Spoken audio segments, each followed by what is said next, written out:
Bienvenidos a una nueva edición de Enlace con Por TV. Hoy nos encontramos con Gisela Bejarano y es doctora en Ciencias de la Computación por la Bing Anthony University de Nueva York y ha participado como miembro experto en el desarrollo de la Estrategia Nacional de Inteligencia Artificial acá en Perú. Hoy vamos a hablar de inteligencia artificial y las posibilidades que tienen en el desarrollo de la radiodifusión. Gisela, la inteligencia artificial está transformando diferentes industrias. ¿Cuáles crees que podrían ser las posibilidades para la IA en la radio y la televisión? Para mí, que estoy más ligada a la inteligencia artificial para el bien común, veo un potencial grandísimo en temas de acceso a la información y a la educación, en el sentido de que, por ejemplo, las comunidades sordas del Perú no tienen acceso a toda la información que se ve en medios. Y bien podríamos estar creando, utilizando la inteligencia artificial para complementar o para, complementar sobre todo la creación de la interpretación de la lengua de señas, que es diferente a los subtítulos, que no necesariamente son la mejor vía para comunicarnos con la comunidad sorda, ¿no? Recordemos que muchos de ellos no saben español. Entonces, leer subtítulos tampoco asegura que ellos puedan acceder a la información y a la educación, ¿no? A veces un poco nosotros como oyentes tenemos esta perspectiva de acoplar todo a nosotros, cuando en verdad hay que entender mucho mejor a los usuarios, ¿no? Muchas soluciones se plantean desde el lado tecnológico y de la ingeniería, pero hay que escuchar qué es lo que realmente va a beneficiar a los usuarios. Entonces, yo creería que la interpretación, ya hay modelos, ya se van dando más señales del potencial de la IA para la creación de avatares, por ejemplo. Es una alternativa para poder brindar, traducir en línea, en vivo, lo que se esté comunicando por los medios, pero siempre y cuando también la comunidad acepte esta forma, esta alternativa. Creo que no se trata de imponer la tecnología, pero más bien mostrar el potencial y mostrar todo lo que hay para que las comunidades sean las que terminen de darle el visto bueno, asegurarnos de que entiendan de qué se trata, explicarles qué hay por detrás también para que sepan obviamente las ventajas y desventajas que, como casi toda tecnología, trae. Y creo que ese es el potencial que yo más veo, ¿no? El acceso a la información, al menos de la comunidad sorda. Entendería que también para muchos otros grupos minoritarios o nativos de otras lenguas, podríamos también hacer uso de eso, ¿no? Ya tal vez con ellos en subtítulos, si hay lenguas escritas, o la interpretación o la generación de voz también, si es que la lengua no es escrita y se beneficia más la comunidad por la voz. Entonces, todos estos datos que podrían implicar que haya una persona teniendo que hacer todo esto, o un intérprete disponible para todo momento, no sé, las 24 horas, pues se puede potenciar con el uso de la inteligencia artificial. Nuevamente, conversando con estas comunidades, ¿no? Porque tampoco la idea es sustituir por sustituir al intérprete. Recientemente se ha publicado el proyecto de reglamento para la ley que promueve el uso de la inteligencia artificial. ¿Cuáles son tus primeras apreciaciones sobre este documento? Sí, me parece que la ley va más a regular un poco los servicios que el Estado brinda a los usuarios en temas de inteligencia artificial. No tanto a regular las industrias, ¿no? Entonces ahí eso no se entendió muy bien. Incluso creo, tuvimos algunos intercambios también de ideas y de opiniones en Texuyo, en la reunión que organizó Texuyo, esta mesa redonda pequeñita sobre la discusión de la ley. Y entendemos que, pues, el trabajo que realizamos el 2021, un conjunto de expertos, si bien se cita, no se tomó tan en cuenta. Se toman algunas ideas, me parecen relevantes estos puntos, como el brindar más acceso computacional, es decir, el entrenamiento de modelos de inteligencia artificial consume mucha capacidad computacional. Entonces, para investigar o hacer aplicaciones basadas en inteligencia artificial que tengan que entrenar modelos desde cero, sí necesitan esta capacidad, ¿no? Entonces los investigadores necesitamos eso. Las aplicaciones podrían no necesitar tanto poder computacional porque solo se conectan a una nube y esa nube o ese servidor está afuera, está con los diferentes servicios, ¿no? De Amazon, Google, etcétera, Azure, y no es que consuman tanto porque se conectan y la capacidad computacional vaya o ya se realizó antes cuando se entrenó un modelo mucho antes. Pero los investigadores que hacemos esto casi desde cero, porque podemos hacerlo para muchas más cosas, pues sí necesitamos ese acceso, la adquisición de servidores que nos ayuden a entrenar nuestros modelos, ¿no? Y no solo los de ciencias de la computación o informática, sino de diferentes otras áreas que necesitan entrenar modelos con los datos que puedan encontrar. Entonces eso me pareció rescatable. Luego se mencionaban algunas posiciones como oficiales y el Centro de Inteligencia Artificial, y eso no queda muy claro cuándo se va a crear, ¿no?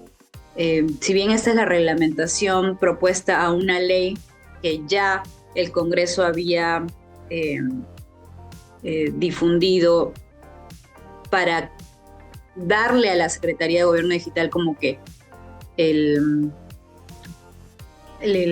manejo de todos los temas de inteligencia artificial, siento que queda un poco en el aire muchas cosas, ¿no? No se terminan de aterrizar.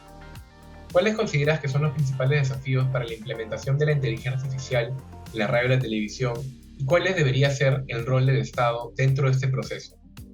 Uh-huh. Esa es una interesante pregunta que me imagino puede tener más soluciones con un debate más interdisciplinario. Pero desde mi lado, que es el uso de los datos y el uso de la inteligencia artificial para poder beneficiar a esta causa, yo creería que primero analizar cuáles son los problemas que aquejan a los medios desde el sector público, ¿no? O sea, el medio o la difusión entiendo, por ejemplo, que es la Televisión Nacional, Radio Nacional, analizar qué gastos tienen, qué costos se pueden optimizar. Hay muchos modelos de inteligencia artificial que nos ayudan, o de ciencia de datos, que incluso son más simples, que trabajan con datos más simples. Yo llamo datos simples a los datos a veces que podemos encontrar en una especie de Excel, en una especie de base de datos, ¿no? Columnas, filas. Los datos como más complejos son las imágenes, las voces, los textos que son no estructurados, se le llama, ¿no? Entonces estos otros datos simples o estructurados pueden darnos información de los costos que se están teniendo para diferentes recursos, cómo se pueden optimizar esos costos, si se pueden estimar el consumo de ciertos materiales, no sé exactamente cuáles son los insumos, ¿no? o los servicios que los medios necesitan, pero poder tener esas predicciones y estimaciones creo que pueden ayudar a optimizar gastos y maximizar los beneficios. Por otro lado, bueno, me imagino que también la responsabilidad recae un poco en la población que le gusta consumir cierto tipo de contenido, ¿no? Estamos como muy... las nuevas generaciones creo que y a veces incluso nosotros o generaciones mayores tal vez se ven envueltos en esta vorágine de las redes sociales, ¿no? Que de alguna manera están creadas para hacerte estar más tiempo en ellas y consumiendo más contenido. Entonces, bueno, primero abordarlo desde la educación también, me imagino abordar mucho más y hablar sobre los beneficios de las redes sociales, y las ventajas y las desventajas, ¿no? Para que podamos ser un poco más conscientes y tratar de escoger un poco mejor el contenido que como población nosotros seleccionamos. Y por último, pues aprovechar la IA para, como dije, facilitar el acceso a la información de todas las comunidades, ¿no? No solo los oyentes, sino la comunidad sorda, cómo estamos facilitando la educación y el acceso a la información a la comunidad, a los ciegos de Perú, a las personas que hablan quechua, xánica y las diferentes otras lenguas nativas que tenemos. Hay suficientes libros, material educativo, material informativo, noticias, y creo que ahí la inteligencia artificial puede ayudarnos. Ahora, no se trata solamente de buscar algún servicio que diga que va a automáticamente traducir quechua a español o español a quechua, sino que nos aseguremos y ayudemos a los investigadores que ya están haciendo esto. Hay muchas iniciativas que tratan de hacer esto, no solo en texto, al nivel de texto, sino también a nivel de voz. Y podríamos utilizar, ¿no? Creo que esta desconexión un poco entre la academia y el Estado hace que no se utilice el potencial de todas las investigaciones que ya hacemos. Por ejemplo, nosotros hemos construido el Diccionario de Lengua de Señas Peruanas, que tiene actualmente casi 500, un poco más de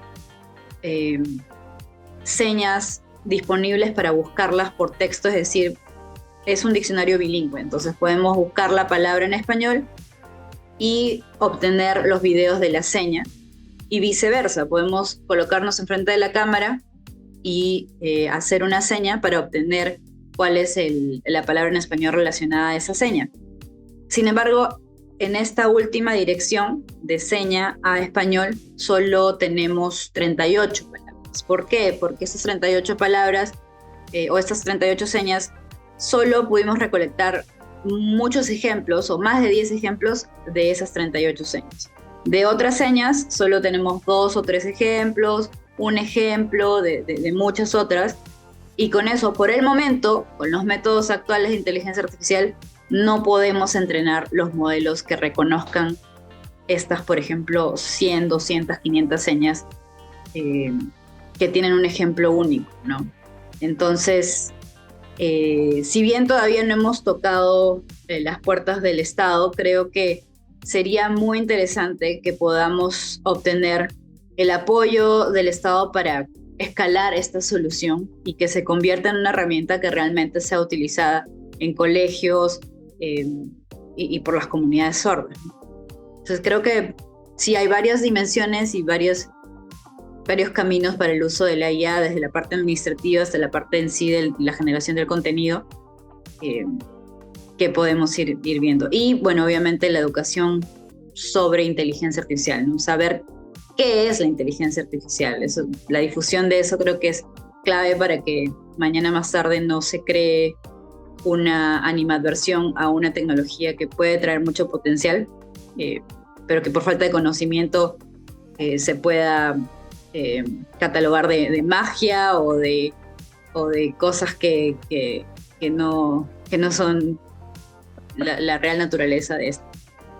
¿Qué opinas de los llamados ultrafalsos o deepfakes y cuáles son las consecuencias de este uso malicioso de la inteligencia artificial? Sí, yo creo que para el deepfake ya se va necesitando algo para regular. Creo que necesitamos más debate con los abogados, con los expertos en la libre opinión y la libre creación de contenido, etcétera. Pero esto sí me parece bastante importante porque se puede generar un contenido y si la población no sabe distinguir, o sea, la población no ha sabido distinguir muchas veces entre un fake news en texto, en una sola imagen, ¿no? Te presentan un post o un flyer mostrando alguna información.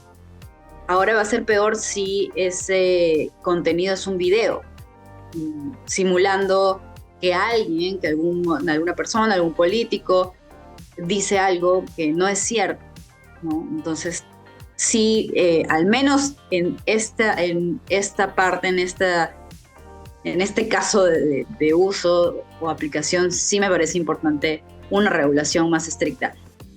No sé si sea muy difícil como traquear, monitorear desde dónde se puede estar creando, pero sí deberíamos tener más cuidado con eso y a la par hacer la difusión de cuáles son los riesgos de la IA y precisamente mostrar esos casos de uso para que la gente esté mucho más al pendiente, ¿no? Por ejemplo, a mis padres, a mis tíos mayores, yo siempre les estoy diciendo que estén muy pendientes de cualquier comunicación que reciban, o algún mensaje, o algún correo, o alguna llamada, sospechen, ¿no? Y es triste porque igual nos va creando como una especie de estar atentos y estar como dudando siempre y dudando del otro y dudando de qué puede ser esto, ¿no? Ya los contenidos que nos van llegando de cualquier forma, en cualquier canal, tenemos que estar un poco prevenidos y creo que sí impacta un poco la confianza que una comunidad, una población puede tener, que se necesita, ¿no? También para crecer como nación, como sociedad. Pero sí, es un reto que nos trae la inteligencia artificial y creo que en este caso sí estaría de acuerdo en que se analice mucho mejor cómo combatir el deepfake, ya sea desde la regulación o desde la difusión de cómo funciona esto.